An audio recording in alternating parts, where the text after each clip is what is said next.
Bottom line up front, Illinois is not just one big flat plain. An hour driving across Illinois can feel like a trip through a completely different climatic region. Here is exactly why that happens. In climatology, Illinois sits within the humid continental climate category, but the Köppen climate classification shifts significantly as you travel across its 400 miles of latitude. Most assume the state is uniform, but geographic and atmospheric data tell a much more complex story. If you are interested in why weather patterns develop, there are more videos on this topic on the channel. First, consider the distance from the Gulf of Mexico to the Great Lakes.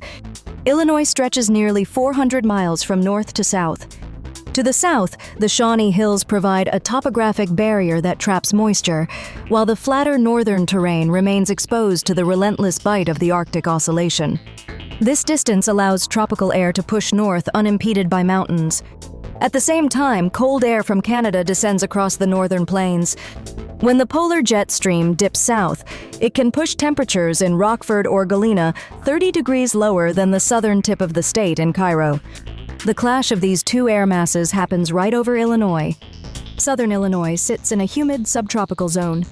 Summers here are longer and much more humid than in the north. Humidity levels regularly exceed 70% during July, driving the heat index upward and creating significant energy potential for late-season convective thunderstorm development across the region. Temperatures in Cairo, Illinois stay warmer by several degrees on average. Central Illinois acts as a transition zone for these systems. The I-80 corridor often serves as the dividing line where we track whether precipitation will fall as standard rainfall or transition into heavy freezing sleet cycles. Northern Illinois deals with the lake effect from Lake Michigan. What is the biggest weather surprise you have seen in your area? Let us know below. Lake Michigan acts as a giant heat sink for all of Chicago. During winter, the differential between the relatively warm water, often around 35 degrees, and sub-zero air temperatures triggers massive snow bands that dump inches of accumulation on cities. It keeps spring days cooler and autumn days warmer than inland areas. This creates vast differences in growing seasons across one single state. Farmers in the South have nearly 30 more frost-free days than Northerners. This 200-day frost-free period in the southern counties allows for double cropping systems, which is historically impossible in the shorter, colder periods of the northern prairie regions. When a cold front hits, it does not just bring one set of weather. It brings a chain reaction of temperature shifts from south up to north.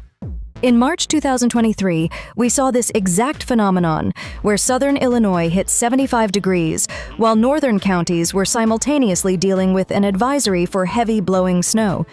Understanding these climate zones is the only way to forecast accurately here.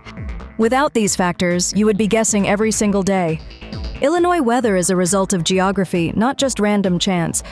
By tracking regional pressure gradients, we can see how the state acts as a buffer zone for shifting climate systems, ultimately defining life for millions of residents.